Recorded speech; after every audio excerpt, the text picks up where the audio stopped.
நேயர்களுக்கு அன்பு வணக்கம். மீண்டும் ஒரு திரை விமர்சனம் நிகழ்ச்சியில உங்க எல்லாருமே சந்திக்கிறதுல உள்ளபடியே எனக்கு ரொம்ப சந்தோஷம். ஒரு சினிமாவ எந்த அளவுகோல்ல நம்ம விமர்சனம் பண்ணோம் அப்படின்னா, அந்த சினிமாவை எடுத்திருக்கக்கூடிய அல்லது அந்த திரைப்படத்தில் பங்கெடுத்திருக்கக்கூடிய கலைஞர்கள் மீது இருக்கக்கூடிய அடையாளங்களுடன் அந்த படத்த பார்த்தோம்னா, கண்டிப்பா ஏதோ ஒரு அடிப்படையில் நம்மளுடைய விமர்சனம் அதை ஒட்டியோ அல்லது அவர்களுக்கு எதிராகவோ அமையும் இல்லையா? அப்படித்தான் எல்லாருமே பண்ணிக்கிட்டு இருக்கோம். ஸோ இந்த படத்தினுடைய இயக்குனர் மீது ஒரு பிம்பம் இருக்கு. என்ன பிம்பம் அப்படிங்கிறது உங்களுக்கு தெரியும். அப்படிப்பட்ட பிம்பத்தை வைத்துக்கொண்டோ அல்லது அவருடைய திரைப்படங்கள்லாம் இதைத்தான் பேசும். இந்த குரலுக்காக தான் அவருடைய திரைப்படங்கள் இயங்கிட்டு இருக்கு. அவர் இது பொதுவான விஷயங்கள பேச மாட்டார். அத மட்டும் தான் பேசுவார் அப்படிங்கிற அடையாளத்திற்குள் அடக்கப்பட்ட சில படைப்பாளிகளை அவர்களுடைய படைப்புகளை அணுகுகிற பொழுது, அப்படி பார்த்துருவோமோ அப்படிங்கிற ஒரு சின்ன தயக்கமும், பதட்டமும் இருக்கவே செய்யுது. ஒரு விமர்சனத்த பார்க்கும் பொழுதும், ஒருவேளை இது இப்படி அமைஞ்சிடுமோ அப்படிங்கிற ஒரு எதிர்பார்ப்பு, ஒரு படபடப்பு வந்து எட்டிக்கும். ஸோ அப்படிப்பட்ட ஒரு படபடப்பும், பரபரப்பும் லேசாக வர்றது இயல்பு தான்.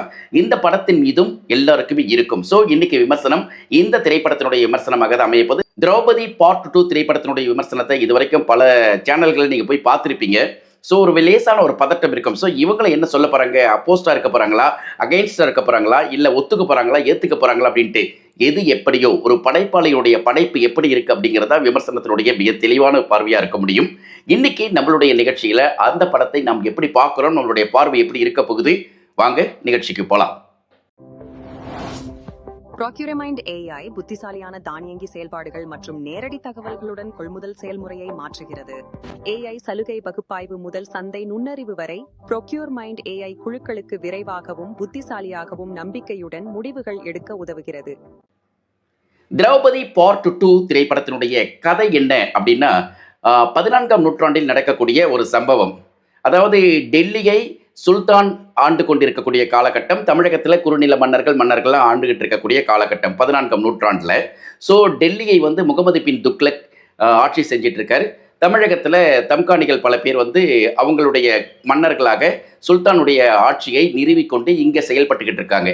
இப்படி இருக்கக்கூடிய காலகட்டத்தில் திருவண்ணாமலையை ஆட்சி செய்து வருகிறார் மன்னர் வீரவல்லாளர்.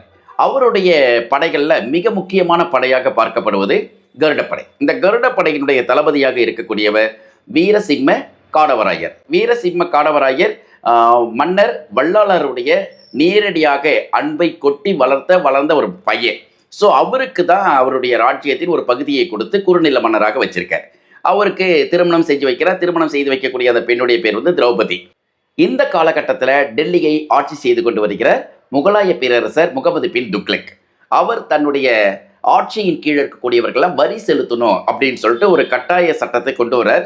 அதனால வரி கட்டுங்க, வரி கட்ட முடியலையா எங்களுடைய மதத்தை பின்பற்றுங்கள் அப்படின்னு சொல்லிட்டு வீரர்களுக்கு அவர் வந்து சொல்றாரு. ஸோ வீரர்கள் வழியாக அந்த வரி வசூலிக்க போக இடத்துல மக்கள் சித்திரவதைக்கு உள்ளாக்கப்படுகிறார்கள். இது வந்து வரலாற்று செய்தியாக காட்டப்படுது. ஸோ இந்த காலகட்டத்தில் வீர மன்னர் வல்லாளர் இருக்கார் இல்லையா, வல்லாளருடைய படைத்தளபதியாக இருக்கக்கூடிய வீரசிம்ம காடவராயர் இவர் வந்து போராட்டத்துக்கு தயாராகிறார். மன்னர் சூழ்ச்சியால் கொல்லப்படுகிறார். மன்னர் கொல்லப்பட்டதுக்கு பிறகு வீரசிம்ம காடவராயர் தன்னுடைய குடும்பத்துக்கு வரார். அந்த நேரத்தில் அவருக்கு ஒரு குழந்தை பிறக்குது. சூழ்ச்சியின் காரணமாக இவரும் என்ன பண்ணார், குடும்பத்திலிருந்து வெளியேற்றப்படுகிறார். இந்த நேரத்தில் வீரசிம்ம காடவராயருக்கு ஒரு தகவல் கிடைக்குது. என்ன தகவல் அப்படின்னா, இறந்து போனாரே மன்னர் வீரவல்லாளர், அவருடைய மகனை கடத்தி கொண்டு மதுரையில் சிறை வைக்கப்பட்டிருப்பதாகவும், அந்த மன்னருடைய மகனை மறுபடியும் வந்து மீட்டு எடுக்கணும் அப்படிங்கிற மாதிரியும் ஒரு தகவல் வருது.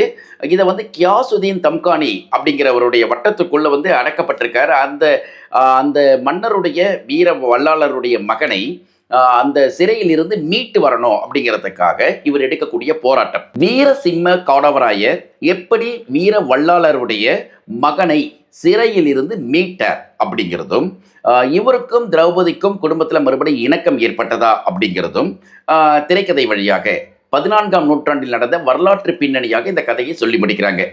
ஸோ திரௌபதி பார்ட் 2 திரைப்படத்தினுடைய கதைன்னா இது மட்டும்தான் சொல்ல முடியும். ஆனால் இந்த படத்தை எப்படி எடுத்திருக்காங்க அப்படின்னா, ஓப்பனிங் சீனே பார்த்தீங்கன்னா முழுக்க முழுக்க இந்த காலகட்டத்தில் நடப்பது மாதிரி வக்ஃப் வாரியம் பின்னணியை வச்சுக்கிட்டு ஒரு இடப்பிரச்சனைக்காக பேச ஆரம்பித்து அதற்குள்ள இருந்து ஒரு பின் கதையாக, கிளை கதையாக, ஃப்ளாஷ்பேக் யுத்தியாக ஒரு வரலாற்று சம்பவத்தை கொண்டு வராங்க. 14th செஞ்சுரியில் இது நடந்தது, இது மாதிரியான விஷயங்கள் போச்சு, முகலாய பேரரசர்கள் வந்து சுல்தான்கள் வந்து ஆட்சி செய்திருந்த காலம், நவாப்கள் இருந்த காலம், இந்த காலகட்டத்தில் மத மாற்ற முயற்சி நடைபெற்றது. அதனால எப்படிலாம் வந்து மக்கள் பாதிக்கப்பட்டாங்க, இப்படிலாம் காட்டிக்கிட்டே போயிட்டு கடைசியில் சொர்ண காமாட்சி அம்மன் சிலை வந்து திரௌபதியால் ஒரு பெரிய கோவில் குளத்துல தூக்கி எறியப்பட்டதும், அந்த குளத்திற்குள் அந்த சிலை இருக்குது அப்படின்ட்டு அருள் வந்து சொல்வதாக சொல்லப்பட்டு, அப்புறம் அந்த சிலையை மீட்டெடுத்து கும்பாபிஷேகம் பண்ற மாதிரி கதையை முடிச்சிடுறாங்க. ஸோ இது திரௌபதி பார்ட் 2 திரைப்படத்தினுடைய கதையாக சொல்லப்பட்டாலும், இது எதற்காக இந்த நேரத்தில் சொன்னாங்க அப்படிங்கிறதா இந்த விமர்சனத்துக்கு பின்னணியில் இருக்கக்கூடிய ஒரு விஷயம். இந்த படத்தில் நடிச்சிருக்கக்கூடிய கதாபாத்திரங்களை பற்றி பேசலாம். கதாபாத்திரங்களை பற்றி பேசணும்னா ரிச்சர்ட் ரிஷி தான் இந்த படத்தினுடைய ஆஜானுபாகவான ஒரு கதாபாத்திரமாக வீரசிம்ம காடவராயர் அப்படிங்கிற ஒரு பாத்திரத்தில் நடிச்சிருக்கார். மனுஷன் அப்படியே கம்பீரமாக நடிச்சிருக்கார். அவருடைய தோற்றம், அவருடைய வரக்கூடிய காட்சிகள் எல்லாமே மிக கம்பீரமாகவே இருக்கு. ரிச்சர்ட் ரிஷி ஏற்கனவே வந்து திரௌபதி பார்ட் 1ல பார்த்த அடையாளத்தை விட இந்த படத்தில் வேற மாதிரி, அதாவது வரலாற்று பின்னணி கதைக்கு என்ன தேவையோ அதுக்கேற்ற மாதிரி அவருடைய உடல் மொழியை மாற்றி அமைத்து கொண்டிருக்கிறார் அப்படிங்கிறது ரொம்ப அழகாக இருக்கு. அப்புறம் அவருடைய அவருடைய மனைவியாக படத்தினுடைய கதாநாயகியாக திரௌபதியாக நடிச்சிருக்கிறாங்க ரக்ஷனா. ரக்ஷனா வாய்ப்பே கிடையாது. ஒரு சினிமாவின் அதாவது ஒரு கதாநாயகி சும்மா வருவாங்க போவாங்கன்ற மாதிரி இல்லாமல் அவங்களுக்கும் ஈக்குவல் ரோல். அதாவது கதாநாயகன் எந்த அளவுக்கோ அதே மாதிரி தான் கதாநாயகி. அதே மாதிரி ரக்ஷனாவை அவ்வளோ அழகாக பயன்படுத்தியிருக்காங்க. அதாவது மதுரை கியாசுதீன் தம்கானியை பார்க்க போகிற இடத்துல பேசுகிற வசனமாகட்டும், மறுபடியும் ஒரு காட்சியில் அவங்களுக்கு போய் பேசும்பொழுது தனக்கு எதிராளியாக இருக்கக்கூடிய தன் கணவனை வெளியேற்றுவதற்கு சூழ்ச்சி செய்த கணவனுடைய நண்பனாக இருந்தவனை கொல்லணும் அப்படிங்கிறதுக்காக கியாசுதீன் தம்கானி கிட்ட பேசுகிற அந்த உரையாடல் பகுதி இருக்கு இல்லையா, வாய்ப்பே கிடையாது. அதில் வந்து அப்படி தனியாக ஸ்கோர் பண்ணி போகிறாங்க. அது மட்டும் இல்லை, தன்னுடைய கணவர்கிட்ட பேசும்போது சென்டிமெண்ட்டாக சில இடத்துல அழும்போது ரக்ஷனா அப்படியே திரௌபதியாக அந்த கேரக்டராகவே வாழ்ந்திருக்காங்க. வரலாற்று கதைக்கு மிக சரியான பொருத்தம் அப்படின்னே சொல்ல முடியும். இந்த படத்தில் சிராக் ஜனி முகமது பின் துக்ளக்காக நடிச்சிருக்கார். அதாவது முகலாய பேரரசர் சுல்தானாகவே டெல்லி ஆட்சி செய்யக்கூடிய அந்த மன்னருடைய அந்த தோற்ற பொலிவை அப்படியே கொண்டு வந்து நிப்பாட்டுற மாதிரியான காட்சிகளில் அவர் அப்படியே வாழ்ந்திருக்கிறார் அப்படின்னே சொல்லணும். சிராக் ஜனியினுடைய நடிப்பு கவனிக்கக்கூடியதாக இருக்குது. அது மட்டும் இல்லை, இன்னொரு முக்கியமான கேரக்டரை பற்றி பேசியாகணும். கியாசுதீன் தம்கானியாக வரக்கூடிய தினேஷ் இளம்பா, இதெல்லாம் வந்து நம்ம சினிமாவில் அதிகமாக இவங்களெல்லாம் பார்த்துருக்கிறதுக்கான வாய்ப்புகள் ரொம்ப குறைவு. நல்ல அழகாகவே நடிச்சிருக்காங்க. நல்ல தேர்வு, அருமையாக நடிப்பு அப்படின்னே சொல்லிக்க முடியும். இதுக்கு அப்புறமா வீர வல்லாளராக மன்னராக நடிச்சிருக்கக்கூடிய நட்டி நட்ராஜ் அந்த கேரக்டருக்கு ஓரளவுக்கு நியாயம் சேர்க்கிறார். சரியான தேர்வாகவும் இருக்கு. அவருடைய நடை உடை 80 வயசுக்கு இருக்கக்கூடிய ஒரு வயது தோற்ற பொலிவு அவருக்கு கொடுத்துருக்காங்க. ஸோ 80 வயதுக்குரியவர் இருக்கக்கூடிய நடை, ஒரு மன்னருக்கே உரிய மிடுக்கு எல்லாமே வந்து நட்டி நட்ராஜ் ஒரு வரலாற்று படத்திற்குள் தன்னை இணைத்து கொண்டிருப்பது பொருத்தமாகவே இருக்கு அப்படின்னு சொல்லலாம். அதுக்கப்புறம் பரணி வந்து இதில் வந்து கோவிந்தா அப்படிங்கிற ஒரு கேரக்டரில் வராரு. மதம் மாற்றப்பட்ட ஒரு மனிதனாக காட்டும் பொழுதும் அவருடைய அந்த ஃபேஸ் எங்கேயோ பார்த்த மாதிரி இருக்கு, அந்த தாடியோட அப்படின்னு பார்த்தா லாஸ்ட்ல அவர் வந்து பரணி அப்படிங்கிற போது நமக்கே ஆச்சரியமா இருந்தது. ஒய்ஜி மகேந்திரா படத்தில் ஒரு முக்கியமான கதாபாத்திரத்தில் வராரு. அதற்கு பிறகு வேல ராமமூர்த்தி வந்து நட்டியுடைய, அதாவது மன்னர் வீர வல்லாளருடைய நண்பராக வராரு. ஸோ நண்பராக வர்றார். அவர் ஒரு குரு மன்னராகவும் காட்டுறாங்க. ஸோ அவர் வரக்கூடிய காட்சி, அவர் வந்து பேசுகிற விஷயம், அவரை பயன்படுத்தியிருக்க விதமும் சரிதான். அப்புறம் வந்து சரவண சுப்பையா இருக்கார். இப்படி கதாபாத்திரங்கள் இருக்குது. தேர்வு செய்யப்பட்ட கதாபாத்திரங்கள் எல்லாமே அருமைதான் என்றாலும் கூட ஒரு முக்கியமான விஷயம் இருக்குது. அது என்ன விஷயம்ன்றதை நான் பிறகு சொல்கிறேன். இந்த படத்துக்கான ஒளிப்பதிவுக்கு போயிடலாம். ஒளிப்பதிவு வந்து பிலிப்பார் சுந்தர் பண்ணியிருக்கார். படத்தை தூக்கி நிப்பாட்டி இருப்பது ஒரே ஒரு மனிதர் அப்படின்னா, ஒட்டுமொத்தமாக இயக்குனருக்கு அடுத்தபடியாக பேசணும் அப்படின்னா நடிகர்களை விட்டுடுங்க, கேமராமேன். ஸோ ஒரு வரலாற்று பின்னணியில் ஒரு கிராஃபிக்ஸ் கொஞ்சம் பயன்படுத்தி நிகழ்காலத்திற்கும் எதிர்காலத்திற்கும் இல்லாமல் கடந்த காலத்தை மக்களுக்கு காட்டணுன்றதுக்காக அந்த பின்னணியில் ஒரு டோன் பிடிக்கிறதும் சரி, அதே போல் இயற்கையான செட்டுக்குள்ளற, இயற்கையான இடத்திற்குள்ளற ஒரு கிராஃபிக்ஸும் செட்டும் கலந்த இடத்துல ஒரு கேமரா எப்படி இருக்கணும் அப்படிங்கிறத ரொம்ப அழகாக பண்ணியிருக்கார் பிலிப்பார் சுந்தர். இந்த படத்தில் திரௌபதி பார்ட் 2வில் அவருடைய கேமரா மொழி வித்தியாசமாகவே இருக்கிறது. ஏன்னா கடந்த நூற்றாண்டு 14ஆம் நூற்றாண்டு காலகட்டத்தை காட்டணும், நியாயப்படுத்தணும், கதைக்கு அந்த டோன் எப்படி இருக்கணும்ன்ட்டு எல்லாமே வந்து ஒரு கேண்டில் லைட் வெளிச்சத்திலேயே ஒரு ஷார்ட்ஸ்லாம் வச்சுருக்கிறதுலாம் ரொம்ப பிரம்மாண்டமாக இருக்கும். படத்தை வந்து தேட்டரில் பார்த்தீங்கன்னா தான் அந்த ஃபீலை வந்து உங்களால் எக்ஸ்பீரியன்ஸ் பண்ண முடியும். ரொம்ப அழகாக இருக்குது. அப்புறம் வந்து தேவராஜுடைய படத்தொகுப்பு படத்துக்கான கூடுதல் பலம். அப்புறம் இந்த படத்திற்கு ஜிப்ரான் வந்து இசையமைச்சிருக்காரு. ஜிப்ரானுடைய இசை வந்து தனித்துவம். ஏன் இவ்வளோ பெரிய அளவுக்கு திறமையா வாய்ந்த ஜிப்ரானை தமிழ் சினிமா சரியா பயன்படுத்தலையோ அப்படிங்கிற சின்ன வருத்தம் நமக்கு இருக்கவே செய்யுது. இந்த படத்தினுடைய ஆர்ஆர், பாடல்கள் எல்லாத்துலயுமே புதுமை பண்ணியிருக்காரு. ஒரு ஆர்ஆர் பண்ணும்பொழுது, ஒரு வரலாற்று படத்திற்கே ஆர்ஆர் எப்படி இருக்கணுன்றத வந்து அந்த இலக்கணத்த உடைச்சிருக்கார். அதேபோல பாடல்கள்ல பார்த்தீங்கன்னா, எம்கோனி எம்கோனின்னு சொல்லிட்டு பாட்டு ஏற்கனவே சர்ச்சைக்குரிய ஒரு பாடலாக மாற்றப்பட்டது. நம்ப பின்னணி பாடகி பாடி அவங்க வந்து பெரிய பிரச்சனை உருவாக்குனாங்க அப்படிங்கிறது உங்களுக்கு தெரியும் இல்லையா? ஸோ அவங்க பாடி வேண்டாம் அப்படின்னு சொல்லிட்டு வெளிய வந்ததற்கு பிறகு, இந்த பாடல் இன்னொருத்தங்கள பாடி இப்போ படத்தில பயன்படுத்தியிருக்காங்க. இருந்தாலும் படத்தில பார்க்கும்போது, அவங்களே பாடியிருந்திருக்கலாமோ அப்படிங்கிற மாரி தோணுது. எதற்காக அந்த டிஸ்பியூட் உருவாச்சு அப்படிங்கிறது நம்மளுக்கே பெரிய நகைச்சுவைக்குரிய விஷயமா தான் இருக்கு. ஏன்னா பெரிய அளவுக்கு அந்த பாட்டுக்கும், அவங்க வெளியேறுவதற்கும் சம்மந்தமே இல்லை அப்படிங்கிற மாரி தான் இருக்கு. எம்கோனி எம்கோனி நல்ல அருமையான பாட்டு. அப்புறம் இந்த படத்தினுடைய முக்கியமான விஷயத்துக்கு வரலாம். கதை, திரைக்கதை, வசனம், இயக்கம் ஒரு ஒரு ஒட்டுமொத்தமான ஒரு விஷயத்தை 14ஆம் நூற்றாண்டு காலகட்டத்தை படமாக ஆக்கணும் அப்படிங்கிறதுக்காக, திரௌபதி 1 முடிச்சுட்டு பார்ட் 2 1க்கும் 2க்கும் சம்மந்தமே இல்லாமல் வேறு கதை களத்தில பயணித்திருக்கக்கூடிய மோகன்ஜியை முதல்ல பாராட்டலாம்.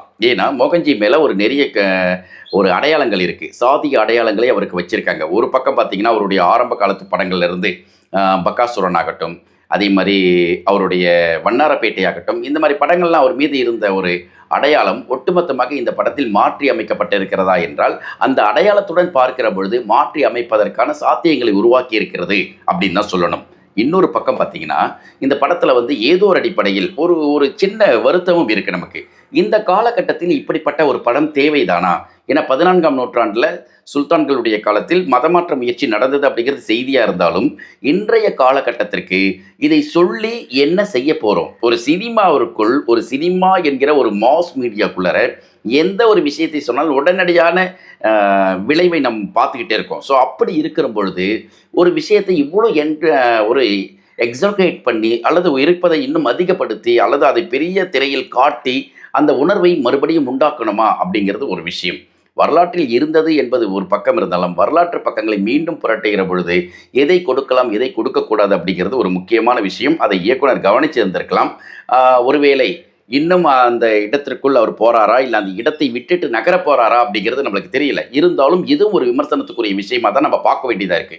காரணம் என்ன அப்படின்னா, ஒரு சினிமாவை எடுக்கக்கூடிய இயக்குனர் சமூக பிரஞையுடன் எடுக்கணும் அப்படிங்கிறது. வரலாற்று பின்னணியில எடுக்கிறேன் அப்படிங்கிறது ஒரு பக்கம் இருந்தாலும், இந்த விஷயத்தை அவர் கொஞ்சம் மறுபரிசீலனை பண்ணியிருந்திருக்கலாமோ அப்படிங்கிற மாரி எண்ணம் இருக்கு. இருந்தாலும் இப்போ சமீப காலமாக வந்த வரலாற்று திரைப்படங்கள் பெரிய அளவுக்கு பிரம்மாண்டமான செட்லாம் போட்டு பண்ண படங்களுக்கு மத்தியில் இந்த படம் தனித்து நிற்கிறது என்பதும், கிராஃபிக்ஸ் ஒர்க்கும் சரி, குறைந்த பட்ஜெட்டில், அதாவது பெரிய அளவுக்கு பட்ஜெட்டாக இருந்தாலும் மற்ற படங்களோடு ஒப்பிடுகிற பொழுது இது குறைந்த பட்ஜெட் அப்படிங்கும்போது, இந்த பட்ஜெட்டுக்குள் இவ்வளோ பெரிய அளவுக்கு பிரம்மாண்டத்தை ஒரு இயக்குனர் கொடுத்திருக்கிறார் என்றால் பெரிய விஷயம் தான். மோகன்ஜியுடைய இந்த உழைப்பை நாம் பாராட்டலாம்.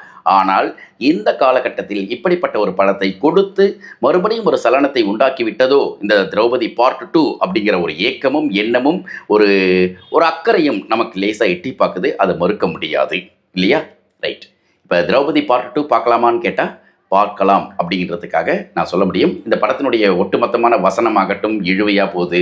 அப்புறம் வந்து சில லாஜிக் இல்லை, அப்புறம் வந்து கண்டினியூட்டி இல்லை, சில கதாபாத்திரங்களுக்கு வந்து சரியான நேர்த்தி இல்லை. ஏன்னா வீர வல்லாளருடைய மகனை கடத்தி வைத்திருக்காங்க அப்படின்னாங்க. அவர் வந்து ஒரு க கூண்டுக்குள்ளே இருக்கக்கூடிய ஒரு மனிதராக தான் காட்டுறாங்க. அவர் வெளியே வராரு, ஏன் அவர் உள்ளே போனார், எதுக்காக வெளியே வராரு, இது மாதிரியான நேரடியான விளக்கம் நமக்கு தெரியல.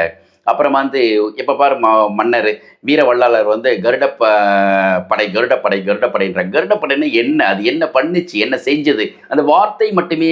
அதே போல் அந்த மன்னர் உட்காந்துருக்கக்கூடிய அந்த சிம்மாசனம் வந்து கருடனுடைய ரெக்கைகளால் செய்யப்பட்டது போல் இருக்குது. ஸோ அது காட்டுறதுனால மட்டுமே கருடப்படையா அப்படிங்கிற ஒரு சின்ன நகைச்சுவை நமக்கு வந்து எட்டி பார்க்குது. ஸோ இதெல்லாம் வந்து டீட்டெயில் இல்லை. ஸோ அந்த டீட்டெயிலாம் இருந்தால் ரொம்ப சிறப்பாக இருந்திருக்கும் அப்படிங்கிறது தான் நம்மளுடைய எதிர்பார்ப்பு. எனிவே படத்தை தியேட்டரில் போய் பாருங்கள். ஒரு நல்ல எக்ஸ்பீரியன்ஸ்க்காக காத்திருக்கலாம். இதுவரை எடுத்த படங்களில் இருந்து கொஞ்சம் வித்தியாசப்பட்டு அடுத்த புது முயற்சிக்கு தயாராகி இருக்கிறார் மோகன்ஜி என்று தான் சொல்ல வேண்டும்.